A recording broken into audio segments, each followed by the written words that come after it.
Welcome to the Solution of Real Estate podcast, where myself, Phil Sexton, and Jeff Sibbach come together with microphones between us to talk about the industry normally.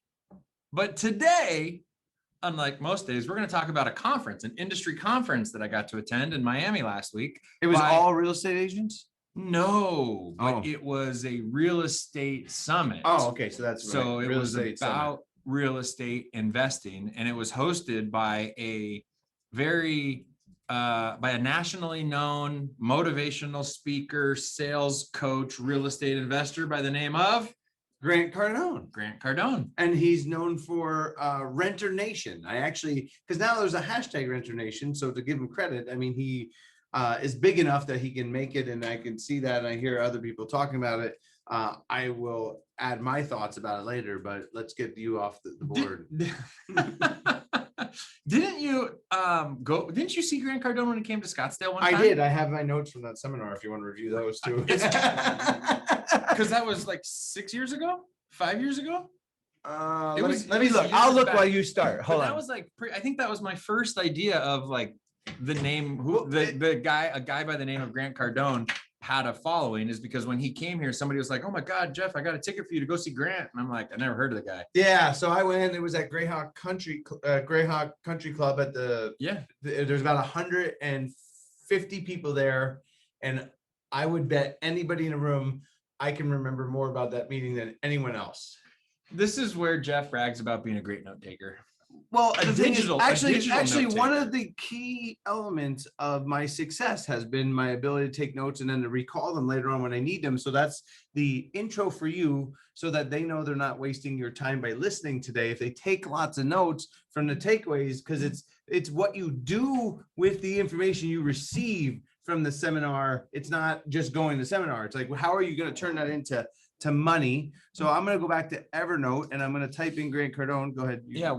It's funny you say it's what you do with the information, because while I was there, which I'm going to get to some of my other takeaways, but while I was there, there's a friend of ours, Mike O'Malley, who, John, you know Mike, right? Like he said, am I going to see you in October or whatever, not the EXP conference, but the next Grant Cardone conference? Am I going to see you at the next Grant Cardone conference? And I said, well, that depends.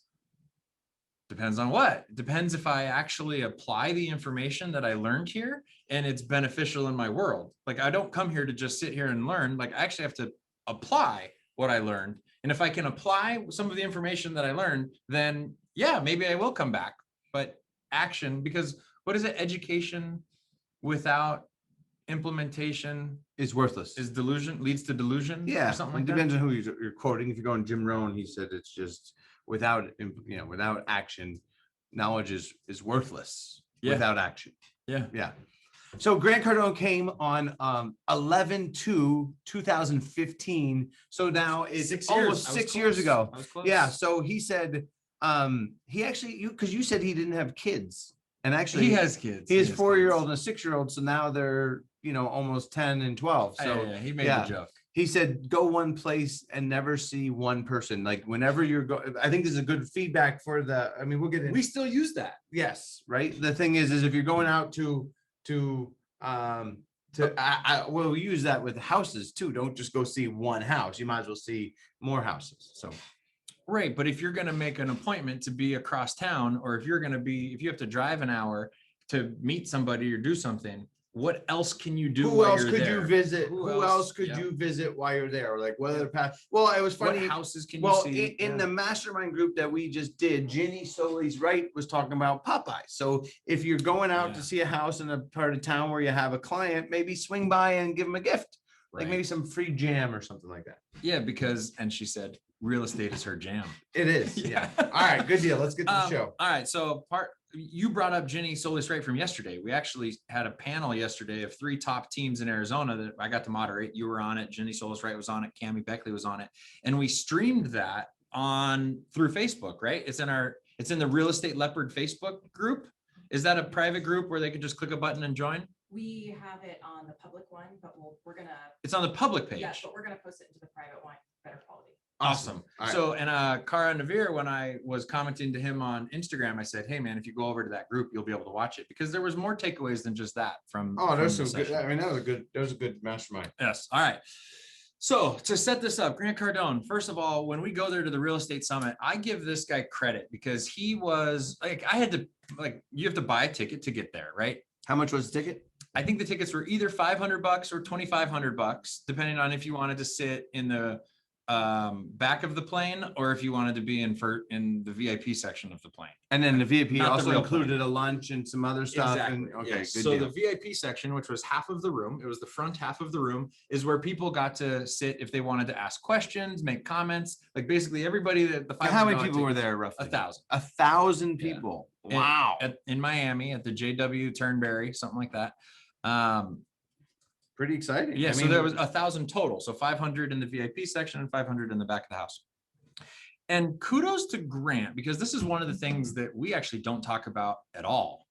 And that is, this guy was on stage rapping for 3 days. He's 63 years old. He was on stage, like presenting, like 8 Mile Eminem rapping. No, talking, okay, answering all right. questions, flowing, going through the workbook. Like he was just so, what seemed to be in a, like healthy, I don't know, how do you put it? Like his At 62 or 63, an endless ball of energy, pumping out stuff. Yes. And you were just like, Yes. because you know how hard that is. You and I teach a 3-hour class and you're like, oh man, we got another one.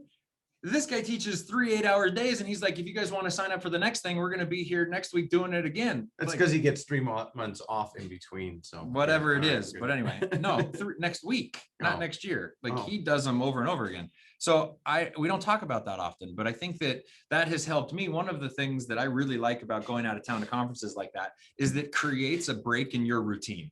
And when you have a break in your routine, it's easier to adjust what you do. I mean, I would like to tie that comment to Darren Hardy. And the reality is that, and the feedback for each of the people in the room is that most people don't utilize their time effectively enough, meaning because you need to spend more time in front of clients. And because he's in front of clients, he was maximizing the amount of time that he had stage time because he doesn't get to see them. And, kudos to him. But to me, that everybody, like to me, 4 hours of prospecting, presenting, or negotiating, I mean, that is the key to growth. And that's in line with what he's saying. Yes. So I give him credit on that. I gave up coffee while I was there. It's now been a week and a half with no coffee. Can I pick on you about that? Yeah. Coffee's not bad for you. It's the caffeine. So if did you give caffeine? Let me introduce another piece of this. So Grant Cardone, his health advisor is a guy named Gary Brecka, and you can look him up on Instagram. It's at Gary Brecka, Brecka or something like that. So Gary Brecka, who does, he's got Streamline Health or something like that as his company. And he was at a after party that I was at. I've never been to an after party like this before, Jeff. There were 4 people sitting around a table at a time getting IVs that were hanging off of the chandeliers with like coat hangers holding them. Did you, when you walked in, you were like, I'm in the wrong room? The opposite. I was like, where do I sign up for this? And so I'm a Billions fan, and they bring in IVs for their people. Yeah. We should totally have an IV day here in our office. I think that would be like awesome because they're just serving what they call the Myers cocktail, and it doesn't include Myers rum. It's the Dr. Myers came up with this cocktail of vitamins and magnesium and whatnot. So anyway, Gary and I probably included in the VIP pass. Okay, go ahead. Maybe. Gary and I were talking, and he was talking to me about coffee itself. You're right, it's not healthy. He didn't even talk about caffeine. He talked about the pH level of your body and that coffee is very acidic. And so the acidic levels of coffee raise it. And when you have high acidic levels and not enough greens, then your body is more susceptible to cancer. And so right or wrong, believe them or not, I don't care, but I drank enough coffee every single day for the last however many years to think, it's probably not a bad idea if I give it up for a little bit. And so what is the scientific reason is to reduce my pH levels and my alkalinity, whatever that means. I don't know, but I'm like, let me just take a break and Anyway, I just eat a lot of greens. I need to eat more greens. Yeah. Yeah. Right, go But ahead. it was such a big health focus. So to have this guy, and he does like the red light therapy. Maybe that's why Grant Cardone has a lot of energy. This is my point. Yeah. This is like, I look at Grant Cardone as this guy's case study. And Grant Cardone is 63 years old and he is out there 8 hours a day on freaking fire. And you're like, there must be something to what this guy is saying. So Right. Anyway, not to be a commercial for Gary Brecka, but Grant Cardone did acquire Gary Brecka's company, and now he's going to 10x Gary Brecka's company. So I'm sure we're all going to hear about that. Well, moving all he forward has to as do well. is speak about it a lot of conferences, and that's going to help him a lot. So Yeah, go ahead. absolutely. All right, what's number one? I'm past like there. You didn't get the first four. Okay. Yeah. All right. So everybody buys a ticket to be in the room. You, on your way to the room, you start to see the booths, right? Like you're at a normal extra, but I'm sorry, because I'm now off of the Gary Brecka thing and I'm back to the main conference. So we show up 8 a.m. that first morning, you check in, you get your badge and you walk past the security, and there's the expo booth with a few different booths there. And then you go into the main room where there's 1,000 chairs and you find your seat, and everybody's kind of standing around and trying to network, and you want to meet other people while you're there, see what industries they're in or whatnot. And a guy walks up to me and he's got a name tag that looked just like my name tag looked. He's dressed just like all the other conference attendees looked, and he has a British accent, and he's like, "Hey, how are you? How's it going?" And I said, "Good." He's like, "Oh, where are you guys from?" "Oh, we're from Arizona." "Nice." The guy I was standing next to was from Chicago, and another guy from Canada. "Great. Yeah. What do you guys?" He's like, what are you here for? Just curious. Like, what do you hope to get out of the conference? And at that point, I'm like, well, that's an interesting networking question. So it was a salesperson on Grant Cardone's staff that approached you and asked you, "What are you getting?" So then I look down at his name tag, Did and you I think see of Paul? I see below is where mine says, mine has my name and it says VIP. His had his name and then it said staff. And I'm like, oh, I am now Salesperson. being sold, Right. right? Like, it's funny to me that you pay for a ticket to go there, and then as soon as you get there, they're like, you should probably pay for a ticket to another one. And so that guy he asked what I hope to get out of it, and I really didn't know what to expect from this conference or what I was really there to get out of it, other than I know Grant is really good at sales. I really appreciate the art and the science of sales. So I wanted to experience what this sales experience was going to be like. And so I said that to him. I said, I'm here because I'm a student of the game of sales, and I just want to see how Grant plays that game. And the guy paused for a second, and then he pulled out a flyer for $25,000 of a retreat that was next week that you could sign up for today, and he'll slash the price to $20,000 if you give him his Amex right now. And I'm like, You thought of me. I thought, yeah, if Jeff was here, he'd probably buy it. So No. When No. in doubt, whip it out. When in doubt, whip it out. Yeah, I said something to the guy, because you used to sell the books door to door. Yes. And that's what they said, is when the person that opens the door says something that throws you off, like, when in doubt, just whip out the book and Right. try to sell it to them. Right. When you're scared as a salesperson, don't ever not make the pitch. Present. Always at least just give your pitch. Yeah. Who cares, right? You're there, make the pitch. You're there to make the pitch every time. Yes, and Yes. that guy made the pitch, even though I tried to throw him off with my answer. Uh-huh. He's like, I haven't had that one. Did you want to buy? Yeah, exactly. Did you want to buy? But I also have the mentality from you, Jeff. When you go to these, you go to these with the idea of, I'm not going to buy. Yes. That is because when you go to these events, it gets very exciting, and sometimes you buy $1,500. Sometimes you buy this. Can I add to that? Right. So this is how I learned how to get my start in listing houses. So in listing houses, in the early 2000s, now we have mastermind groups, but they used to have people that would travel around and sell their listing presentation. And because I had a sucky listing presentation, what it was is because I had only listed, let's say, 30 houses ever, 40 houses ever. I was like, I want to list, 100 a year or 200 a year. I better go research my best tactics. And the problem is when you go to lots of seminars, I always try to sell stuff to you. So I made a commitment to myself, because I realized that they usually give you 60 to 70% of what they're going to give you to get you to buy what you're going to buy. And then they repeat what they already told you, not realizing that, because you think it's going to be new stuff, but the reality is typically it's not. So that's where that came from. All right, go ahead. All right. So, I think that you're spot on with that. But what I learned after sitting in this room for 16 hours, whatever it was, is that it's actually really helpful for me or us humans to have something repeated over and over again for it to sink in. And that is the value of buying the next level, is because for a concept, for you to get a concept that is not normal in your world, that is foreign to you, for you to be able to digest that and use it, you've got to have that hammered into your head over and over and over again, typically. Well, that's a Jeff Sibbach principle for sure. What is it? When is it? Marketing's not a one-time event. Repetition is what people actually, when they do most of the marketing, they don't realize that you have to do it, because usually the first one they're not, because of the blur.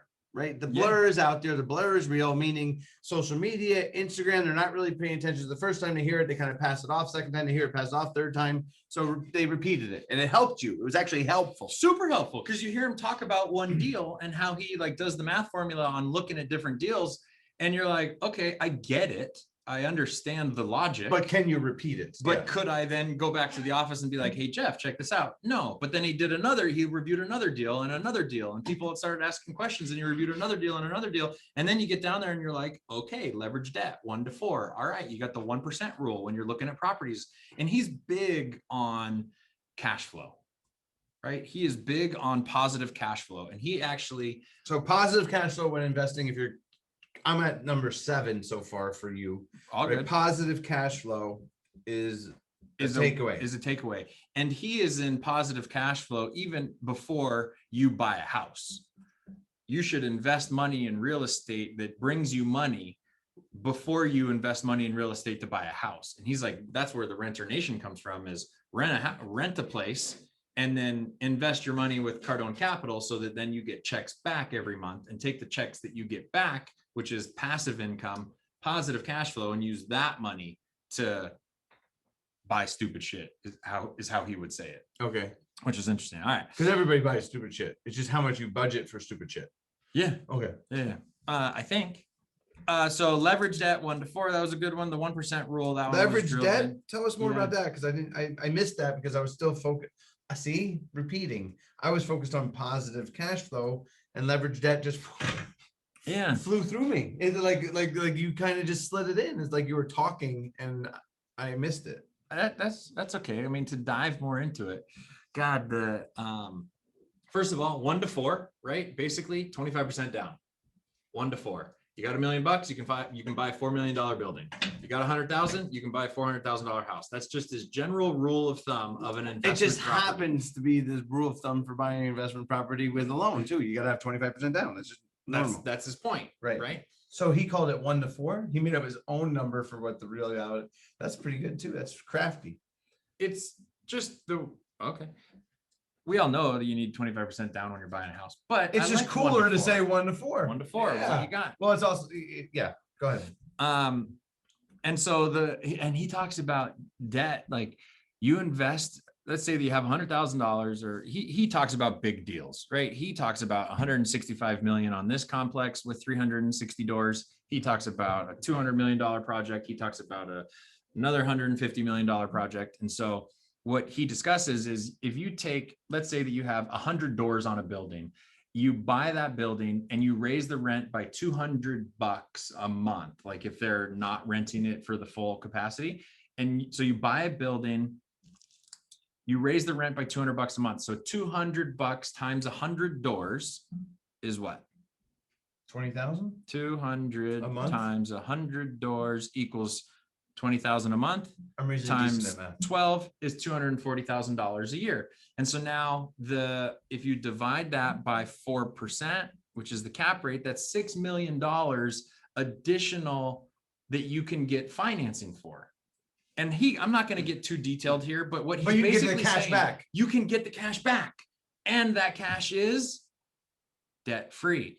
Not debt-free, tax-free, because debt isn't taxed. And so now you've got $6 million of purchase power to go do something else with that you didn't have to pay taxes on that $6 million. And that's kind of an interesting concept. But again, he had to go through those examples over and over and over again for me to sit back and be like, I agree, but he happens to be in the best time ever and to take advantage of raising rent. So it's not Totally. It's not like you can just walk like It might cost you $6 million to update the units in order to get that raised rent. Right. Then we didn't talk. We didn't talk. Oh, that maybe that's number 10 is only point out the positives when talking. When selling. Yeah. Yeah, absolutely. Good one. All right. One of the things that he said was outsiders move markets. And that one helped me quite a bit, actually. Outsiders move markets. I think we're going to talk about that one. Yeah. Number 11, Yeah. outsiders move markets. Phil, please explain. Outsiders move markets. Locals don't like things to change. It's amazing that this actually applies to so many things Outside of real estate investing. Yes. I totally agree. Like personal relationships, like everything. Outsiders move markets. And so when you talk to a local who lives in the neighborhood for 10 years and they say, I remember when you could buy a 3-bedroom house for $300,000 and now they're selling for $500,000. That's crazy that anybody would pay that. Because they paid 300. Right. Because they're local. Not realizing that the government pumped in 6 trillion last year and that everything's going up. Yeah. Yeah. But when you're in Corpus Christi, Texas, and the person from Newport Beach just sold their house to get out of California. About 12 houses. And they go to Corpus Christi and they're like, I get a 3-bedroom house for $500,000. I'm going to buy 4 of them. Carlos, how many can you buy in Corpus Christi, Texas with $3 million? Carlos is working on his nightmare deal right now. Good. He's listening. He's driving in the car. Good deal. Sorry, Carlos. But that's the concept is outsiders move markets. And so what I took away from that is, oh man, think more like an outsider. Think more like an outsider. And I've been married for 15 years. Okay, so let's bring it back to their business. Obviously, this is all investing and all this stuff, but just inside the real estate business, I think where outsiders move markets comes in the most. I'll talk about our last mastermind with Real Estate Leopard when Nate said that Nate Martinez was talking about a house and he said to the seller, I don't think you can get that. That means you're the local. And then yet the house sold for 50,000 more than he thought it would sell for. Yeah. And he lost a commission because he was and not that you should be overpricing property, but to me, it's just, you have to understand what's going on in the marketplace and where the demand is and why you should be more of a market expert and realizing that sometimes you shouldn't cap the possibility. Right. Another example that I saw when I went to an industrial commercial conference for Larry, it was 2 years ago, maybe, in Scottsdale, they had a commercial real estate conference and it was about the industrial space. And they were talking about the high watermarks and the high watermarks of the buildings that sold price per square foot that they had never seen before in Arizona. And guess who the buyer was? California. Outsiders move markets. Outsiders move markets. So you're the professional conference goer for the Sibbach team? Yeah, clearly. But outsiders move markets. I was like, you know what? I need to buy my wife flowers tonight. Because locals are like, I don't want things to change. Locals start to fall asleep on what outsiders could move a market. I don't want anybody else buying her flowers, right? Like I'm saying, I take that to the extreme. But let's think about, let's think Phil. Like an outsider. I'm sure LB's happy. All right, and hopefully my wife is listening. Yeah. All right, next on my list, I got to give a shout out actually to Brian Colhane. Okay. Right. Brian Colhane, who is truly he is the reason why I was there at the conference. He is the reason why we're here at EXP. And I just want to throw a shout out to you. Thank you, Brian, for the invite to this brokerage. And thank you, Brian, for the invite to that conference, because it was I would go again. Sell your house and invest with Grant. That was one that I wrote down. Sell your house. Yeah, sell your house. Take that equity. 13 is sell your house and sell your house and invest in Cardone Capital. That way you get cash flow from your sell your house. Yeah, I struggle with that one because I like to pay off. I like to pay myself. I view me owning a house as me paying rent to myself and paying off my own mortgage rather than paying off somebody else's mortgage. So yeah, I have to chime in there. I think that's the worst possible advice to tell somebody. So to me, I don't understand that because you're your own tenant. You're creating cash flow because you're not paying because you're gonna where are you gonna live?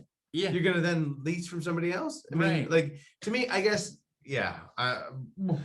I'm there's a lot That one was a little self-serving. All right. Yeah, fair. Next. Leverage debt. Okay, talked about that one. Oh, it's funny. Win the deal first. Win the deal first. So he's talking about when one of these big dog listing agents lists a $165 million apartment complex, and you call them up, you've got to be excited about that building, and you've got to tell that listing agent that is just awesome that they got that listing, and you've got to do whatever you got to do to win the deal first. And you don't bring up the fact that the roof hasn't been replaced in 10 years in that first conversation. You win the deal first. You be the best. You get your letter of intent across. You get into a deal. And then once you're in the deal, then you negotiate. Okay. Can I again? That is all you all day, bro. Let's hear it. No, I think it is for listings, because right now, unfortunately, to me, it's feeding the person you're selling to, because you always want to, that's just natural selling. But what happens in today's marketplace, if you don't tell people that they're going to get lots of offers and all that stuff, then you're not going to win, because that is their expectation. But what we do is after it's signed, then we got to move into the idea of, okay, you know what, depending on where we price it is whether that happens or not. So to talk people off the ledge, where you win first, you get them signed, and then you may move them, because we set pricing expectations. And then when Adam follows up to talk to them, they can choose different prices. And I think that to realize that you're not done selling once you get the listing, that you can go back a few days later, talk to them, and then let them decide. As long as, I think where agents struggle with it is they usually, I take the listing this day, I list it the next day, and that we built in stuff to try and serve the seller better, but gives us time to negotiate and be more realistic with them, but to stick to pumping them up in the listing appointment, and then make your changes later. Good. Yeah. It's very similar. Right. But a good way to say it, like, you just name things that we do, but it's nice to, maybe that's why I heard it, because I'm like, well, that's familiar. So 15. So how many takeaways you got there, Phil? I'm almost done, man. Okay. Let's wrap this up. All But right. I got two. Okay. I think I got two more that I want. Any questions for the studio audience? Hold on. Let me get to this one first. So the first guy that hit me up that whipped it out, right, that was trying to pitch whatever it was. That sounds interesting. The sales flyer. Okay.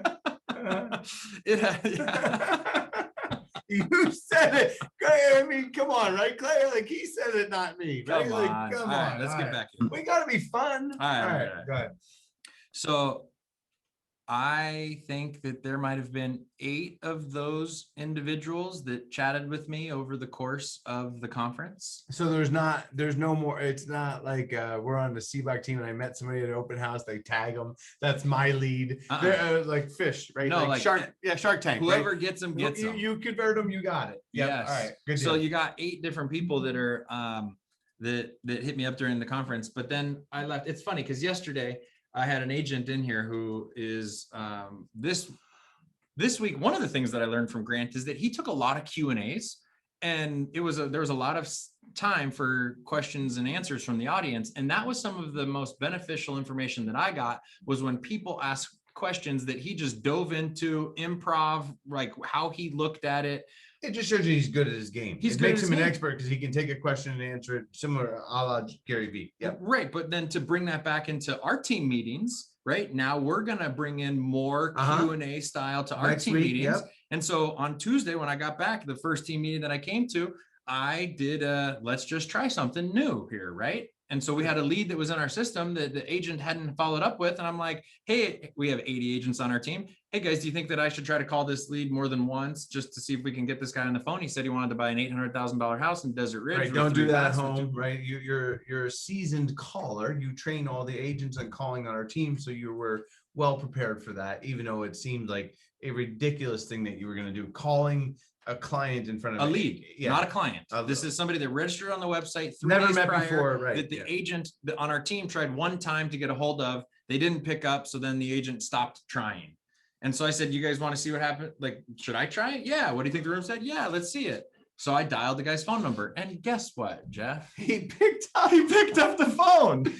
And he's trying to look for a house. He's helping his kid find a house who's relocating there from wherever they are. And only 800,000. That wasn't really a great That lead. was a great lead, okay. but I wouldn't have tried that had I not just been at the Grant Cardone conference. So not everything that you go there with intentions to get out of, you get. Like there's, collateral damage, if you will, or collateral benefits. No, I think that was a benefit. There was no damage there. So then of the 8 people that hit me up there, I'm sitting in the office with an agent yesterday, and the agent says to me, how many times should I reach out to a lead before it really turns into just annoying them and like turning them off? I think that is the most common myth out there. So repeat it.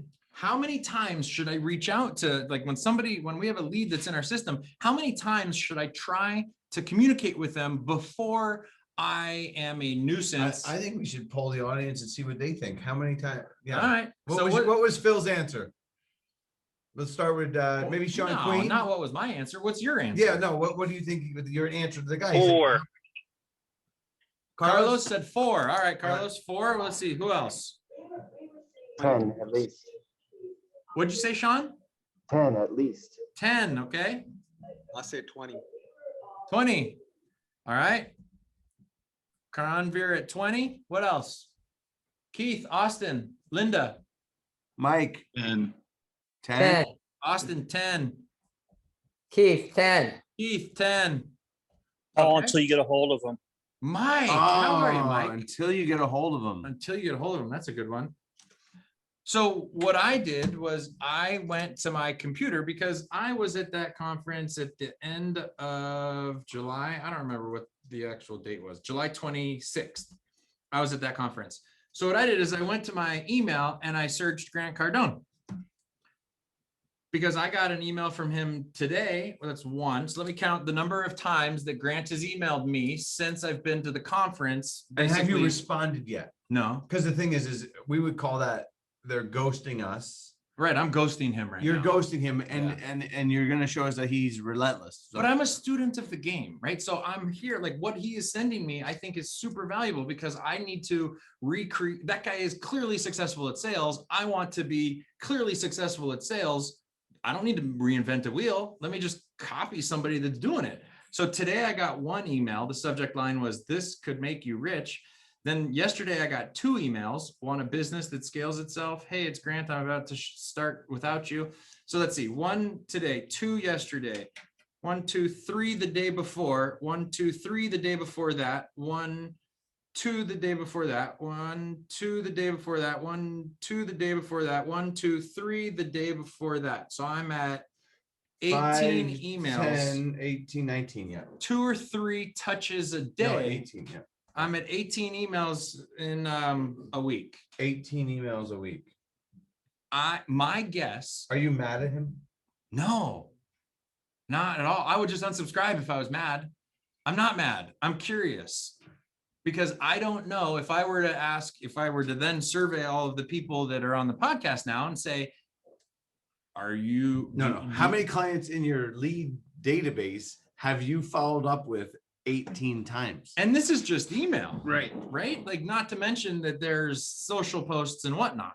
But that, again, it's one of those things where for the agent that was sitting across the table from me, he was like, "Okay, got it. Like, don't take my word for it. I'm learning from this guy." So Who gets 1,000 people in a room? who gets 1,000 people in the room that pay him $500 or $2,500 a shot, and he gets everybody in the room to then pitch everybody on additional products. Like, God, the guy, got mad respect for the guy. Wow. So I think that might be your bet.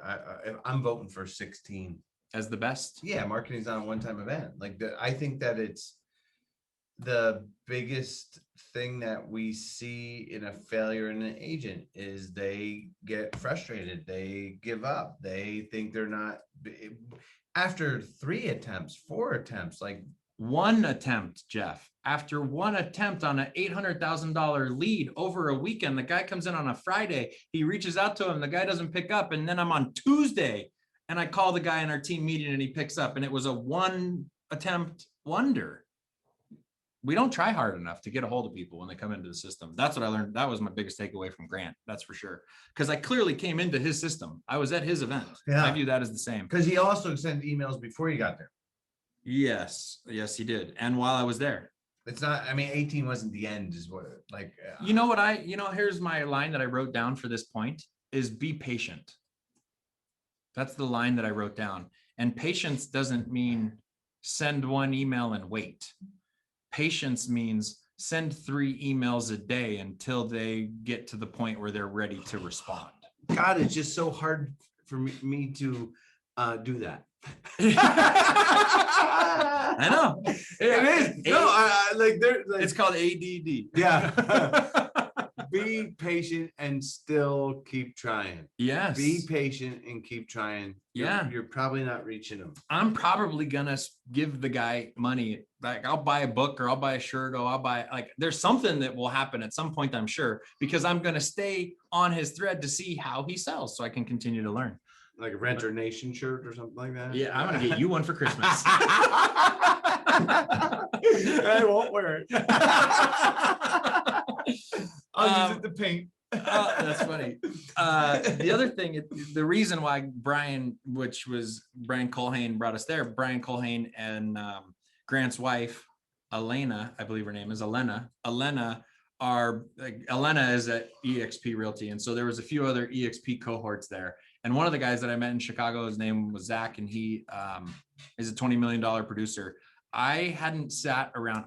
I feel like EXP kind of has I don't sit around a lot of other EXPers. Let me put it that way. Other than us, right? Like, We don't go hang out with other EXPers. I'm sorry, EXPers in other marketplaces, right? Because EXPers in your like except when we go to the conference. Event. Yeah, the conference. Totally. Right. But anyway, so I'm sitting next to Zach, and Zach, who's been with EXP for maybe a year and a half, he came from Compass, and he was saying that his sheet this year from switching over, his GCI this year from switching over was currently 6 figures to his benefit.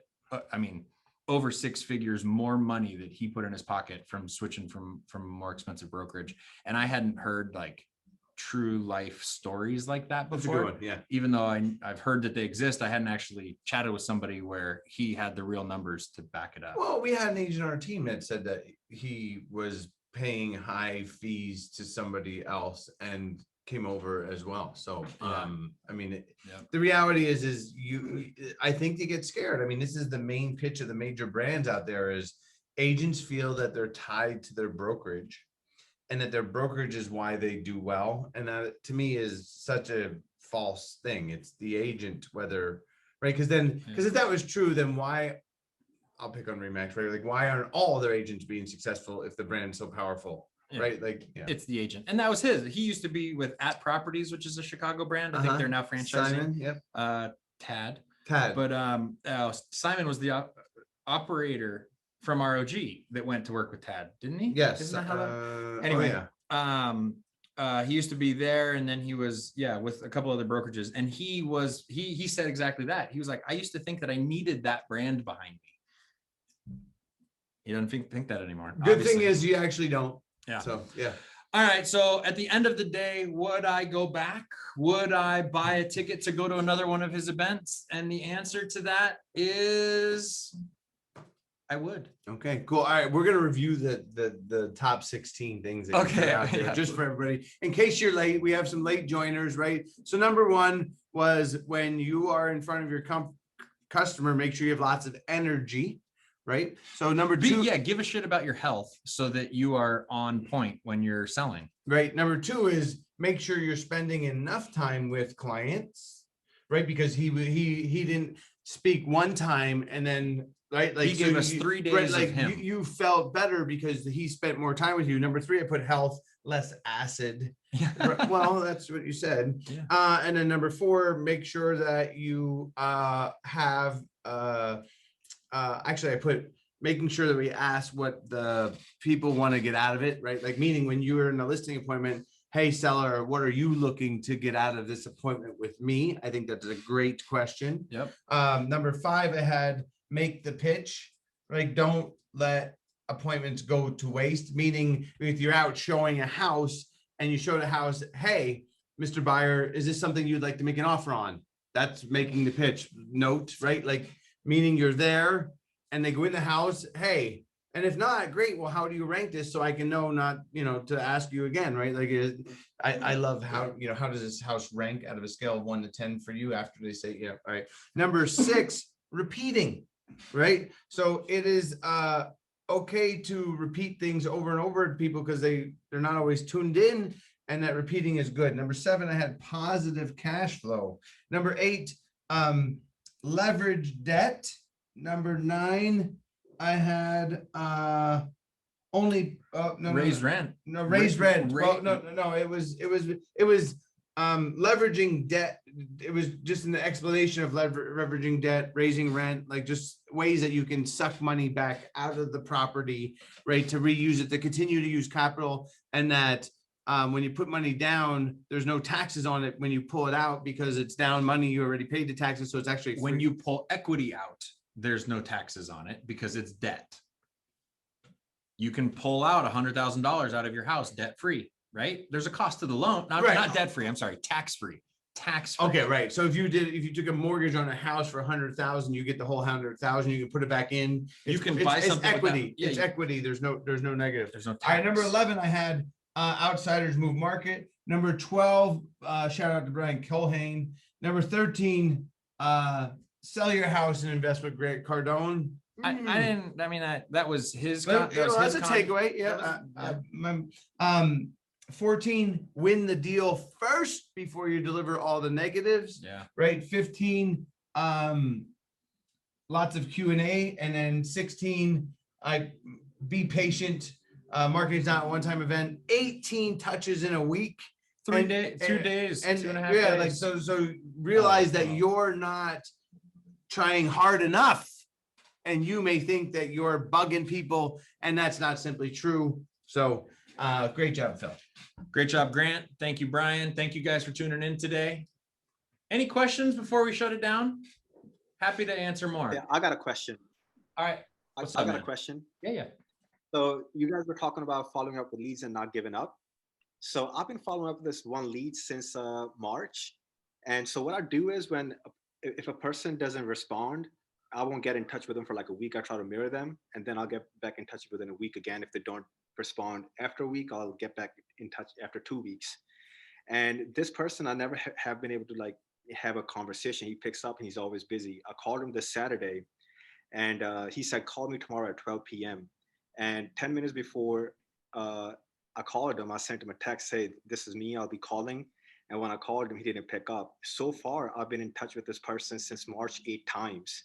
So when do I actually give up on a lead in this? Well, to me, I think you need to vary your follow-up, because to me, one of the misnomers in real estate that just bugging the hell out of people, the thing is you have to deliver value. So to me, you should be, the theory I call it, send him a salad. Like you got to be presenting him value. And that is it a buyer or a seller lead, Cornevere?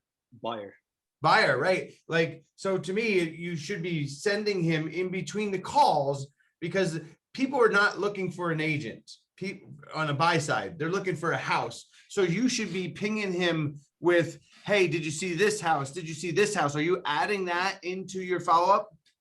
Not in this case. Yeah, you need to be like, hey, I saw this one, right? So, because those are the things that are going to pique his curiosity enough to pick up the phone when you call, right? Because I can back that up.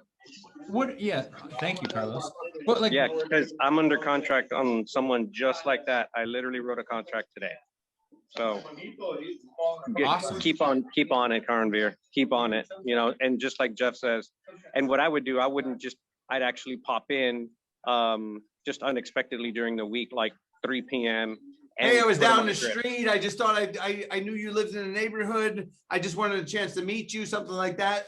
Exactly. Yep. Yeah. Also, when you get those 30 seconds on the phone where he's like, hey man, I can't talk right now, I'll talk at noon. I slip in an easy to answer question like, okay, cool. Are you single family homes or are you looking for condos? Okay, cool. Because then that helps you with what you're going to be dangling. Right. I have a great carrots. 4-bedroom, but I didn't know if you were only interested in 3 bedrooms. Are you trying to stay under 500,000 or are you looking up to $1 million? Right. Or I saw you were looking at Greenway Park neighborhood. Were you also interested in the villas next door? Yeah. Right. Like, because I've had The old slide in. the- Oh yeah, you got him on the phone, dude. Like you you got had him him on the phone. Yeah, like you gotta make get the something. hey, oh, make the pitch. When in doubt. Yes, right. When in doubt, hey, I got a great property. It's in the neighborhood you're looking at. It's 427. Did you want to see it? Yeah. Yeah, that really Hopefully that's helpful, Carter. Yeah, I've done that in the past where like I just make a video of a house and say, hey, I was in the neighborhood, I thought of this house, I seen this house and I thought of you, and I sent like a lot of different leads, but I haven't done it for this lead. So I appreciate it. Hey, Stick with the that. reality is salespeople don't always use what I call all the tools in their belt every single time. It's okay, but it's good to hear reminders because it's what you never know when that one's going to turn into your next sale.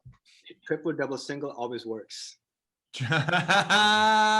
Yes. Yo, what episode number was that? Yeah. That We was love the triple double single. I love it. Yeah. That was probably follow up with Carnivore Extra Special. Yeah.